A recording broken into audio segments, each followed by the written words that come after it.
Welcome to this Insight Time Alive talk on setting sankalpas, recorded on the 27th of December 2021 from Sydney, Australia. Hope that you find this session informative and supportive for your path.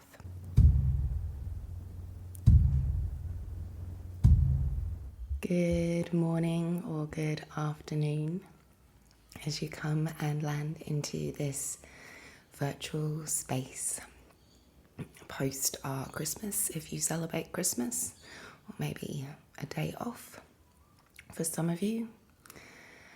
As you come in to land, I'm just going to take a moment to acknowledge the land where I am and invite you to do the same thing with the land where you are, and just thanking those who've come before who have cared for this land, the water and the sky around which we benefit and brings and sustains our life. And also to the ancestors and the lineage that has brought your body here in your physical existence, and all of the knowledge and information that has passed down through those ancestors to bring us to this point. And just taking a moment to connect into both the land and the lineage that comes before us and brings us to this place and this time. And I am Nid, if you don't know me. Welcome to this talk on setting sankalpas. So we are going to be going through a little bit about what sankalpas are. We're then going to have a practice, a meditation to help guide you towards a place of maybe meeting your sankalpa or being in a sense of space for it to arise. And then we will return to speaking some of the aspects of a sankalpa, like the word choice, the feelings, and how to use it to navigate through your life. So this is about a 45-minute talk with the practice in the middle. Please feel free to type in the chat where you are, if you have a sankalpa, if you're very new to this and you don't know anything about a sankalpa. It would be really great to kind of get a sense of where you guys are at and what brought you to this talk today. And also, if anyone wishes to share any holiday wishes to one another, that's also welcome. It's always lovely to spread a bit of love around it. Okay, great. Getting to start. Yep. Okay, good. Totally new to this. Fabulous. These are all, yeah, exactly. Yep. So, okay, so good. Some people experimenting, but struggling to find one yet. Okay, good. All right. So those are fairly normal feelings as well, trying to work out what resonates with you. So it's a journey discovering a sankalpa. So most of us come across a sankalpa when we practice a yoga nidra. So that very specific type of a deep relaxation. You don't often hear of a sankalpa in other aspects, maybe of a yoga class or your yoga practice. They might just mention about having an intention for your yoga practice. So why is sankalpa something that we use in a yoga nidra, and how maybe does it seem different from a goal or an intention that we might set for New Year's resolutions, say, as we're coming up to that change of year? I really love the quote by Sri Ramana Maharshi, who was a sage of the last century. And it is that it was, or a sankalpa is the ostensible motive of doing a ritual uttered before it is begun. So I'll say it again. It's on my Instagram feed if anyone wants to check it in text. It is the ostensible motive of doing a ritual uttered before it is begun. So the aspects of a sankalpa are that it is about a vow or a initiation, something that is deeply purposeful from the very depths of the heart, where it's not the ego, it's not our desires of what we might seek for materially in our life, or even with acclaim, or any of the things that we often have been told, at least in the past. It is improving, but the riches and fame and the glory that maybe we might seek, or the just even being acknowledged, maybe sometimes just being made to feel significant and important to people, can sometimes come from the ego and that desire to be seen, or maybe it comes from a place of lack or fear, of wanting to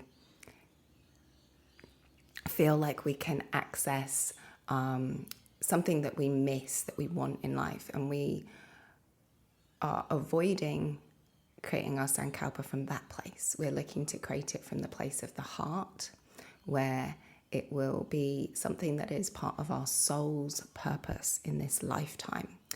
So from a yogic perspective, it's partly to do with realizing our dharma, what it is that we are here to serve in this life. And it might be that when we're struggling with hearing what that sankalpa is, it's because we have many thoughts and many conversations in our mind or in our world. We have a very busy life, and sometimes it's hard to quieten down to hear what it is that's coming from that deep place within. It can also just be that we're not always navigating from the heart, and because we've been used to, maybe we're an empath and we have been responding to what other people want and other people's needs, and we're very busy in those commitments, that we've lost a bit of a sense of what is from me, what's from my heart, what navigates my direction. And so it can take a little longer for it to arise. But there's also just the fact that sometimes the heart is very quiet, and being still and quiet enough to hear with clarity takes time, and it takes practice. And we could also be in a transition of creation.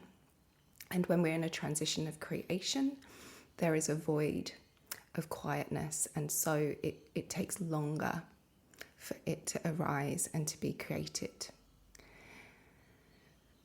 The other aspect of what a sankalpa means in the yogic traditions from the Satchitananda school, which is one of the ones that I originally learnt, is the uniting of our consciousness of will into action.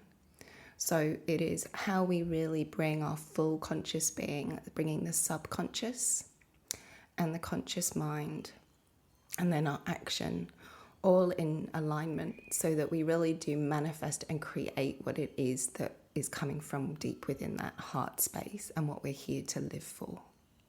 I just keep. So,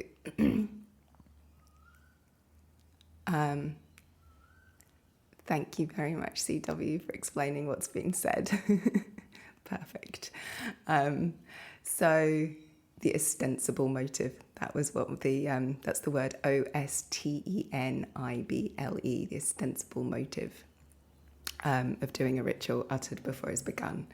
So the current other way I was offering is the united of consciousness of will into action, which is similar to saying that it is the motive of doing a ritual uttered before it is begun, both of which what we're trying to do is bring this subconscious part of the mind where we're often not even not in control is often an issue, but we're also not even aware of what is going on in our subconscious and what all those thoughts are that are racing around in our head.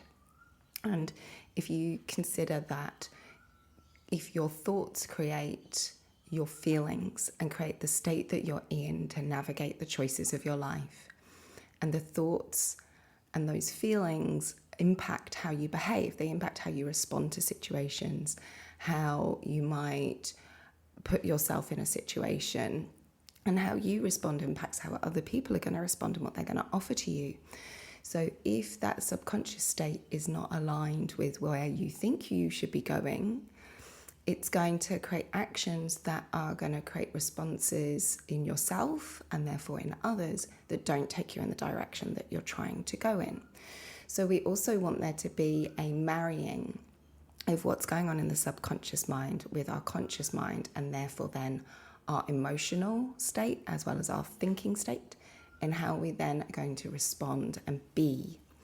So a large part of both of these definitions is about the doing before it's even begun. It's the being state and becoming what it is that you seek before it's even happened, so before it's been uttered.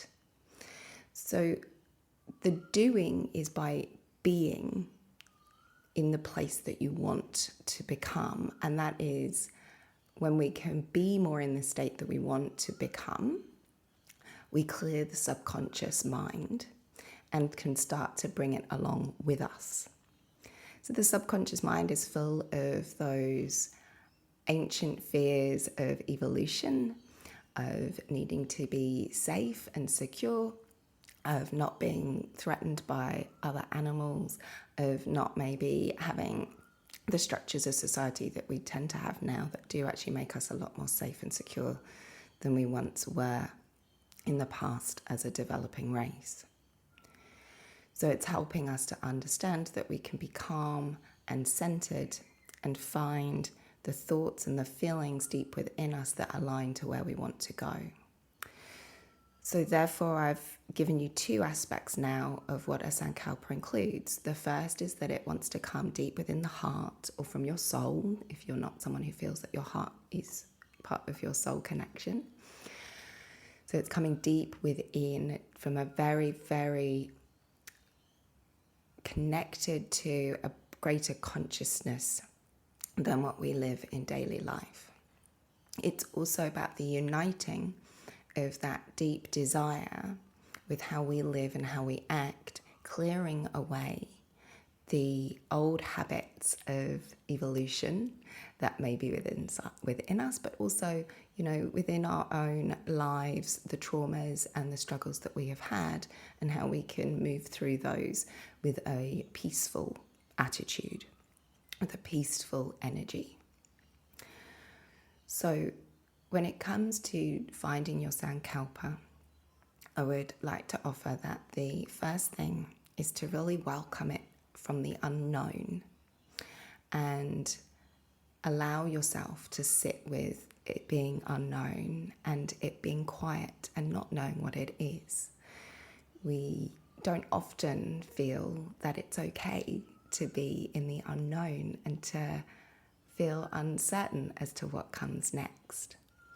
But the practice here is to invite allowing your creation to come from a place and a space that is deep within you, that is peaceful and not influenced by these other fears, other thoughts, and other sense-felt desires that we might want in our physical world of comfort. So allow it to bubble and evolve. That may mean that some words pop up and some words don't feel quite right. And there's kind of a play a little bit with the words that may be arising for you. And you can just allow them to shift and to change. But one thing I would invite you to connect with the most, if possible, is the feeling that's starting to arise. So maybe you are aware that it's a little uncomfortable to not know what it is that is coming from within you. And be with that discomfort and acknowledge that and give yourself some love for the fact that you're trying to be in that space of not being totally sure what the words are. And then try and see if you can feel what's beneath that.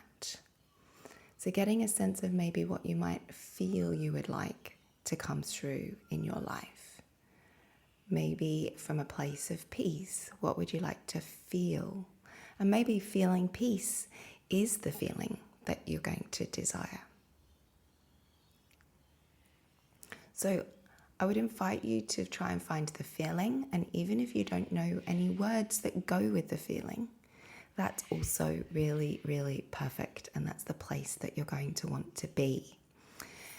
We just want to know what the feeling is and really be in the feeling that it is that you'd like to be creating in your life, so that you can access that feeling state when you're navigating the choices and moments in your life. Because we want our Sankalpa to guide us in our decisions and our actions in daily life. We want to make sure that our choices are going to be aligned to that Sankalpa, otherwise it can't be realized, right? If we're saying, I want to be peaceful, but then I go around and I act really angry, I'm really not going to create peace. Okay, so we want to ensure that we connect to this feeling of peace. Oh, there's a moment where I caught that glimmer of peace. And then we try and tap in and remember that glimmer of peace, so that then when situations arise in life, we go, oh, the glimmer of peace. I bring the glimmer of peace here. And that way I bring my Sankalpa forward. I bring it into life, and it can come to me with greater ease. So this is a part of where kind of karma, or how we behave and what we put out, is what comes back at us. The energy and the emotion that we're going to be putting out is what we're going to be creating, because we're creating more of that to come back in our experience.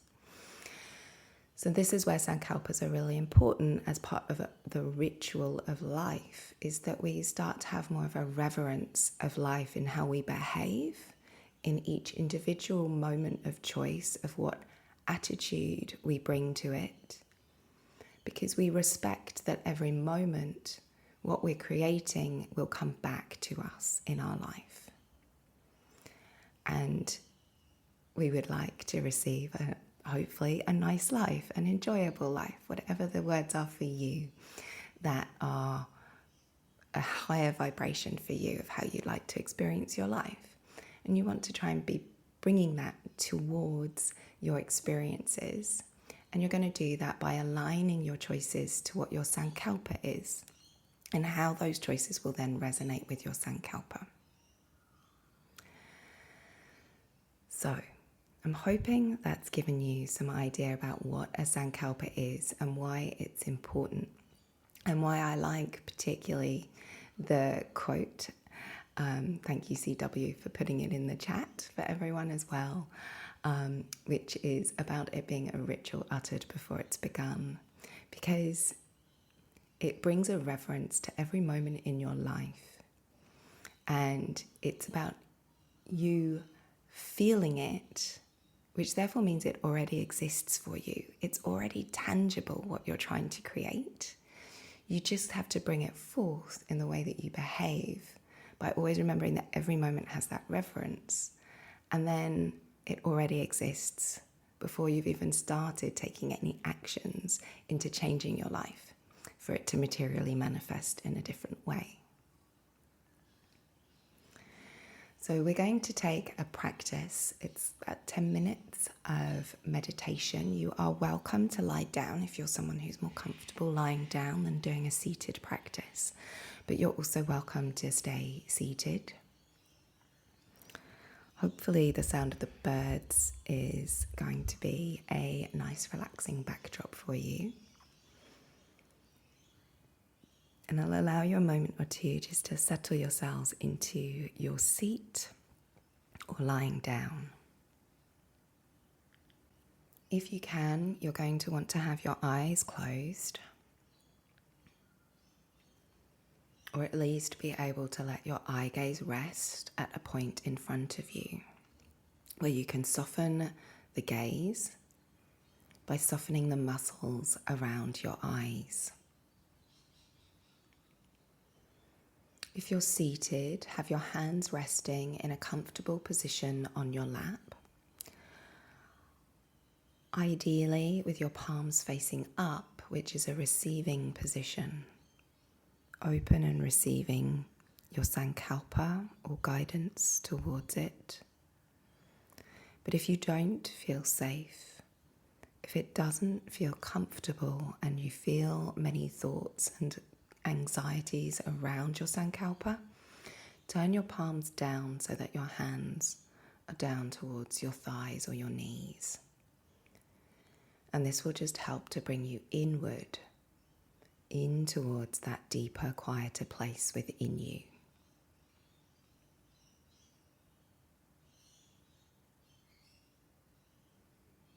And as you settle down, allowing your body just to soften a little bit.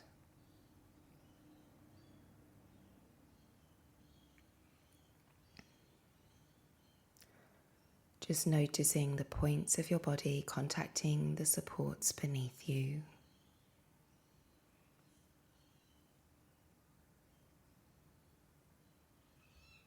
Allowing them to contact with a little bit more heaviness.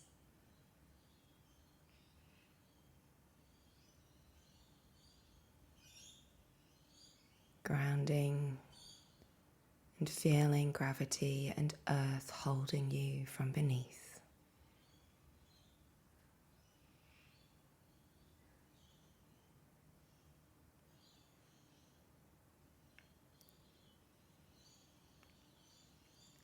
And then begin to feel the space around the body.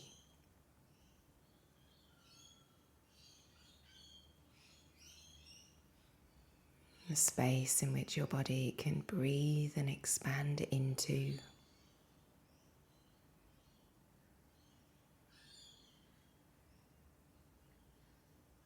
And the air that nourishes your body with your breath.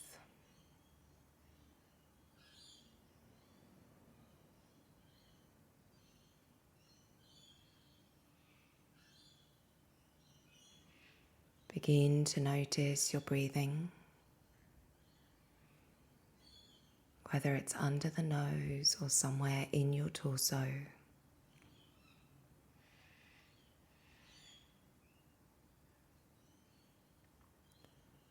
Just simply be aware of the breath.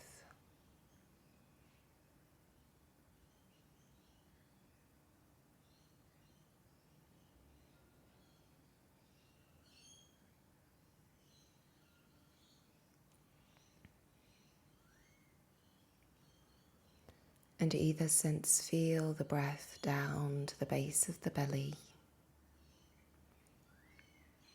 or imagine that your breath is as deep as at the bottom of your abdomen, around the pelvis.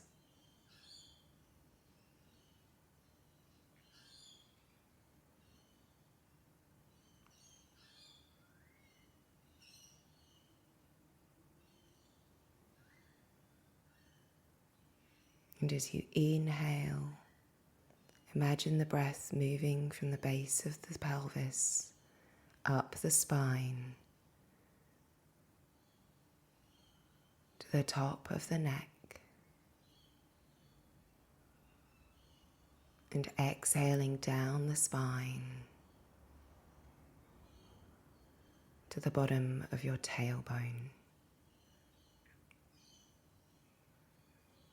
Inhaling up the spine from the tailbone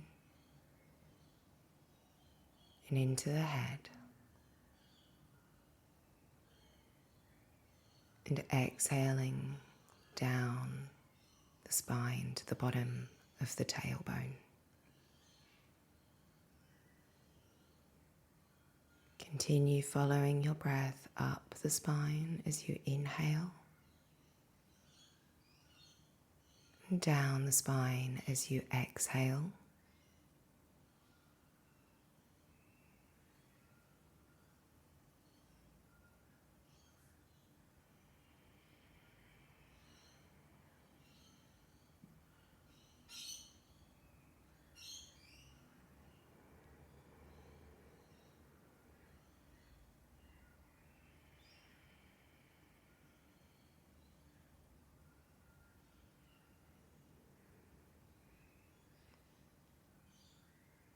And then we're going to add in a mantra.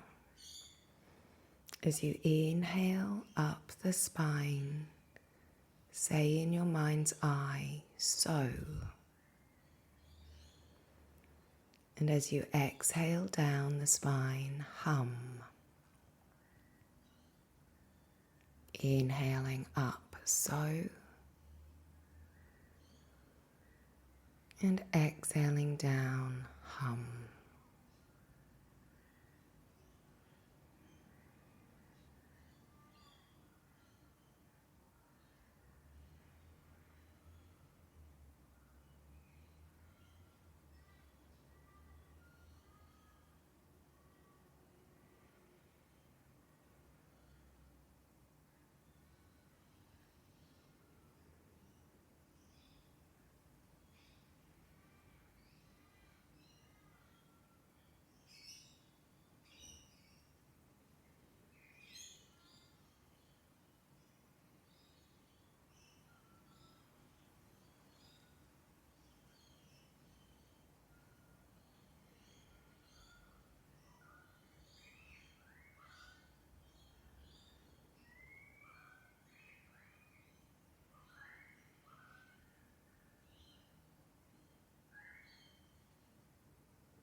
Stay with your breath and with the mantra.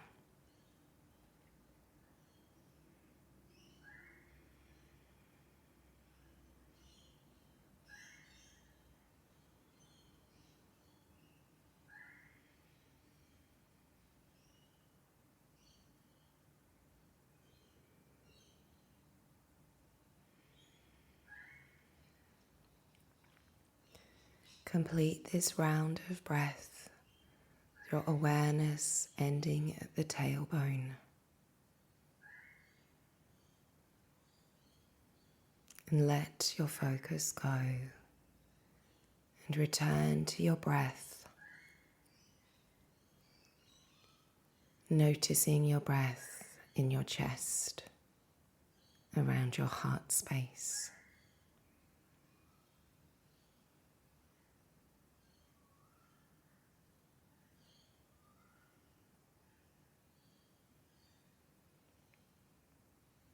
Perhaps there is a feeling of the beat of your heart beneath the breath in your ribs.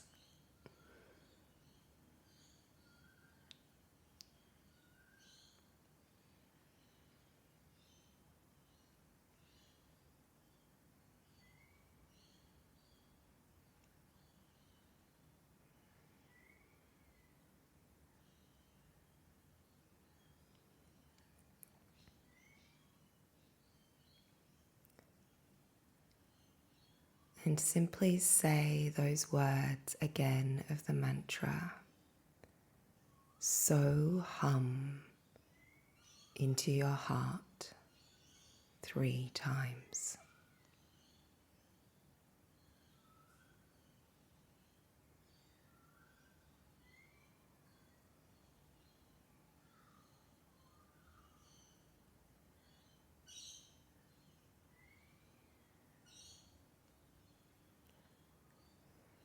Is there a feeling, a sensation moving from this heart space through your body?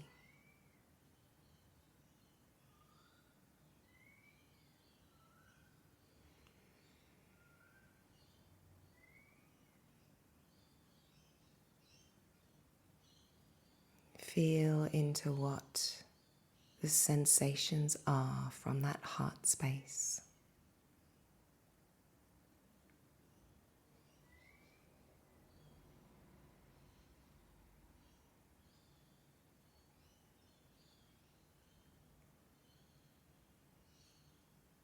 And perhaps there is a visual component for you here,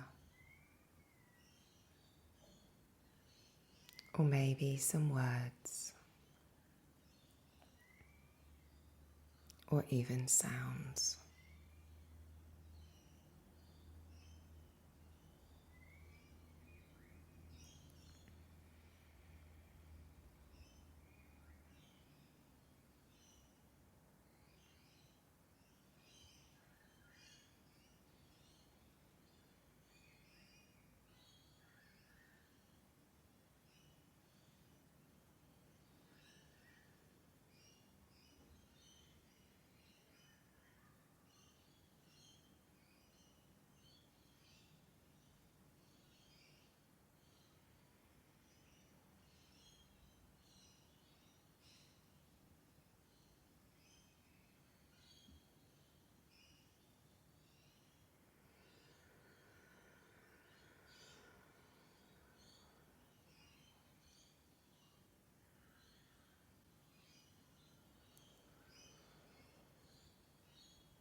And gently starting to hear the sounds of the birds in the recording.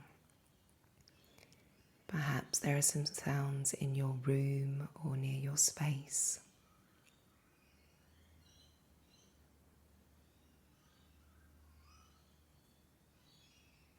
And just reconnect with that land that you are on.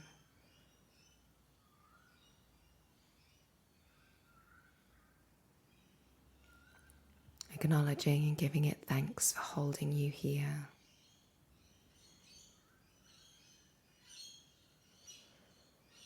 If you're lying down, maybe take a stretch of your body and roll over onto one side.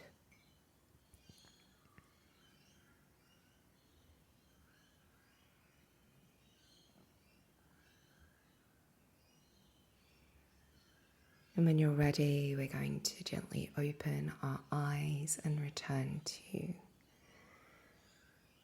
a conversation around our Sankalpa.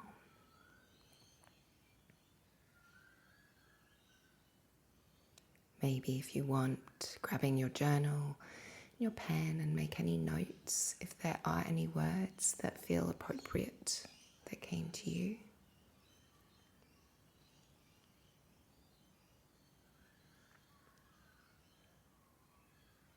And as you do this, what I will offer you is I encouraged connecting to feeling before you went into the meditation.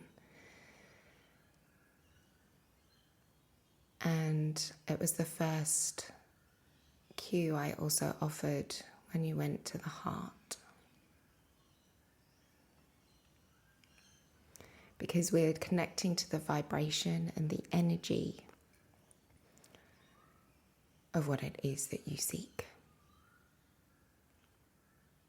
And perhaps sometimes that may then appear in visuals for some, or sounds, and maybe lastly words. So if in that practice there were no words particularly that arose for you, that's okay, and that may continue to be for a while. Just allow yourself to feel those quieter feelings and allow any visuals that may be arising or sounds.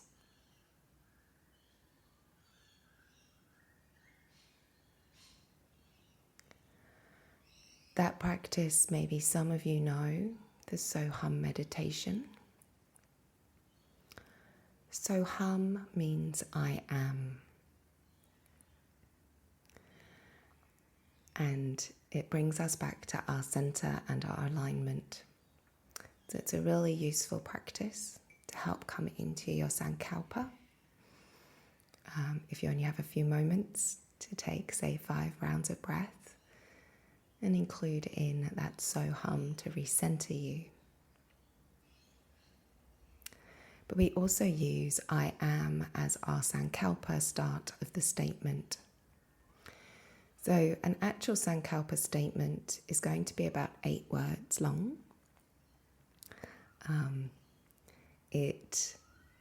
So it's not a long paragraph, right? We want it to be I am healthy, healed and whole if you are unwell. Might be a simple example. And it wants to be I am in the present tense. So although it's something you desire to happen in the future, you're saying it as though it is the present tense. Hence, part of the reason why the quote I chose for you guys is important, because it is about it existing before it's begun. That is why we can say it in the present tense. So I am presently, right? Whatever the present tense thing is you want, because it currently exists and is available for you at a vibrational level. It is something you can begin to feel because it's calling you. The feeling of it draws you towards it. You want it to be positive, uplifting, and something that is going to inspire and draw you towards it. So our present statement needs to be something that is positive and that we can say in the present tense as though we resonate with it right now. So if you're trying to mentally come up with a Sankalpa, we can sometimes feel that there's a lack or that there's a big gap between us and what it is we're trying to create. And that really doesn't help, because every time you say it, you're just feeling the lack. You're feeling the fear. You're feeling the competition that someone else is going to get it before you are. And that energy is only going to continue to make you feel more distant from where it is you're trying to go. So that's also where the wording is important, because we want words that are genuinely going to resonate with what we feel we can already connect and feel the vibration of. So when CW was saying that, Paula was saying that she'd been experimenting but hadn't found one that resonated yet. That's really important to recognize where it doesn't resonate at the time that you're trying to say it. It might be that the words you're using are overextending you and you can't quite feel into that presence, but also that maybe you could spend some more time just feeling the Sankalpa rather than the words, and see what other words come up and allow them to arise. So feeling the words is really important, but we want to have an I am positive present statement. And these can change. So often a Sankalpa, as we're working with it, slightly nuances and changes. I've often had Sankalpas that can last several years. Especially after my brain injury, my Sankalpa lasted at least 3 years for my healing. But within that, sometimes I changed it and tweaked it ever so slightly, because I was slightly resonating in a different way as I was healing. And so the words will slightly adapt and evolve over the time that you're working with a Sankalpa. And that's okay too. You can allow that to happen. So we don't need to be rigid and overly structured in staying with those words. But be really honest with yourself if the words are present tense and positive. And with that, there's no nots. So we take out any not. We take out any cannots, because the brain and the vibration won't hear the not. It will just hear the statement, which is why it has to be a positive statement and in the present tense, because energetically we don't hear, there is no existence of the past or the future. There is only the present tense, and there is only what is happening. So we can only have a Sankalpa that is a current, present, positive statement.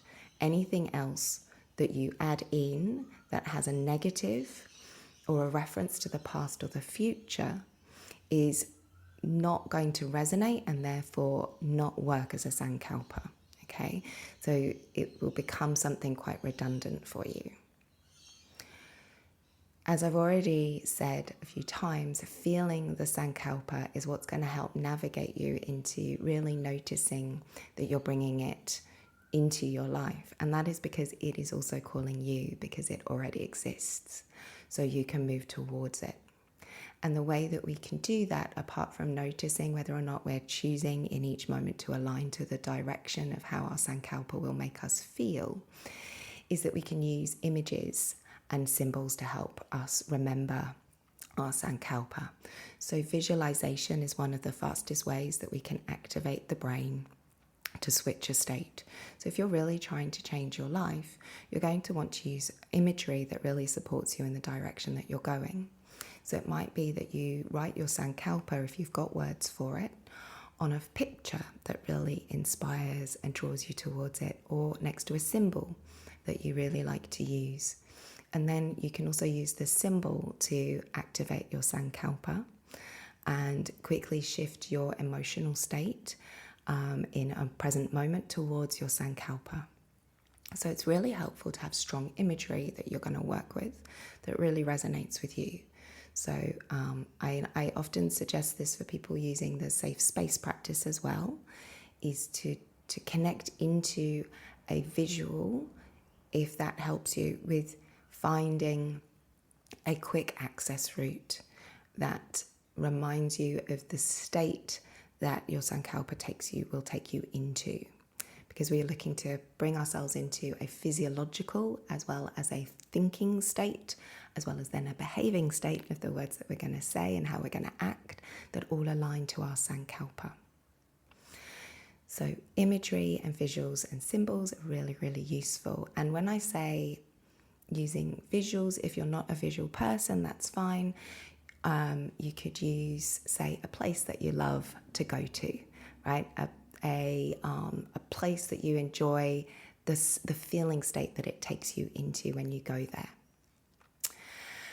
The other important aspects of working with our sankalpa are laughing. If you have a visual, so say you decide that you're going to give yourself a visual cue that your sankalpa is always going to be a white feather.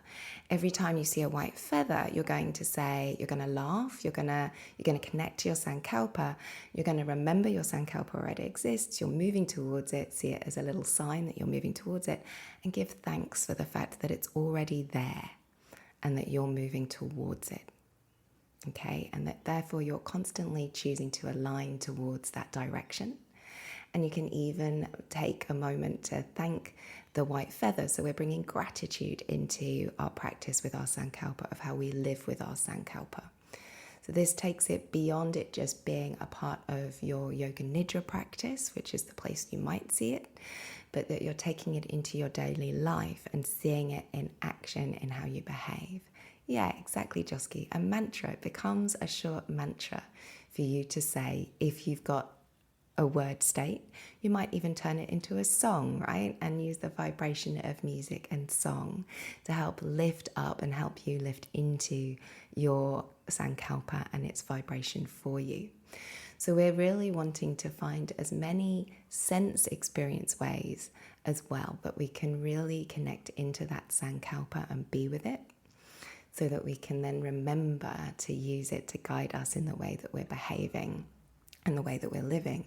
And then it's going to come to us even faster because we're connecting to it where it already exists and bringing it into our lives. And the key here is about making some quiet space and allowing it to come, and then connecting to it in fun, in light, and in grateful ways. And really knowing that it is your physiological state. It is noticing those negative words that maybe are trying to undermine getting you into that feeling state, and how all of those influence the ways in which you're going to choose to look around you and see things and engage with the world around you, bringing it towards you that bit faster. The only final thing I'll add to the Sankalpas, guys, is it can just be one word. So last year my Sankalpa was I am luminous. And that was the only word that I wanted to work with. And it's absolutely fine just to choose one word and just have that as your Sankalpa. So keep it simple, yeah, and keep it from simple in your heart. You'll know what it is.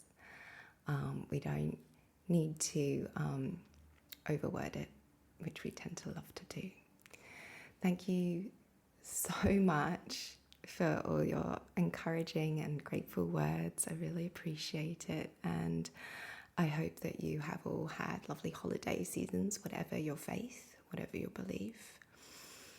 And that as we come to this new year, it may be an opportunity for a new way of being in this world for us all, so that we can manifest in a new way and bring new gifts to everybody, and for a new future, for future generations to enjoy this land that we all sit on, and for the lineage that they will then carry.